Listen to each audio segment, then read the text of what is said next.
ಗೌಪ್ಯವಾದ ರಹಸ್ಯ, ಗಾಢವಾದ ಗೋಡು, ಗ್ರಂಥದಲ್ಲಿ ಹೇಳಿದ್ದು ಗಮನವಿಟ್ಟು ನೋಡು. ಸತ್ತವರ ಬಾಯಲ್ಲಿ ಸತ್ಯವನ್ನು ಕೇಳು, ಸ್ವರ್ಗನ ನರಕನ ಭೂಮಿನ ಕೇಳು, ಸ್ವರ್ಗನ ನರಕನ ಭೂಮಿನ ಕೇಳು.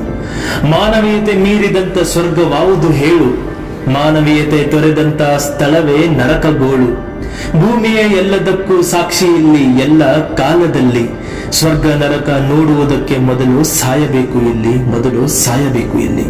ಸತ್ತ ಮೇಲೆ ಏನು? ಸತ್ತವರ ಬಾಯಲ್ಲಿ ಕೇಳು, ಸ್ವರ್ಗನ ನರಕನ ಭೂಮಿನ ಕೇಳು. ಜೀವಂತವಾಗಿರುವಾಗ ಸತ್ತ ಮೇಲೆ ಏನು ಎಂಬ ಪ್ರಶ್ನೆ ಏಕೆ? ಸತ್ತ ಮೇಲೆ ಸಿಗುವ ಸ್ವರ್ಗದ ಬಯಕೆ ಈಗಿರುವ ಭೂಮಿಯನ್ನು ನರಕ ಮಾಡುವುದೇಕೆ? ಮಾನವೀಯತೆ ತೊರೆದು ಎಲ್ಲಿಗೆ ಹೊರಟಿದೆ ಸಮಾಜ? ಈ ನಡುವೆ ಎಲ್ಲ ದುಷ್ಕಾರ್ಯಗಳು ಸಹಜ. ಒಮ್ಮೆ ಎಲ್ಲರೂ ಸಾಮಾಜಿಕವಾಗಿ ವೈಯಕ್ತಿಕವಾಗಿ ತಮ್ಮನ್ನು ಅವಲೋಕಿಸಬೇಕಾಗಿದೆ. ಸ್ವರ್ಗ ನರಕದ ಚಿಂತೆ ಬಿಟ್ಟು ದಯವಿಟ್ಟು ಭೂಲೋಕದಲ್ಲಿ ಜೀವಿಸಬೇಕಾಗಿದೆ. ದಯವಿಟ್ಟು ಭೂಲೋಕದಲ್ಲಿ ಜೀವಿಸಬೇಕಾಗಿದೆ.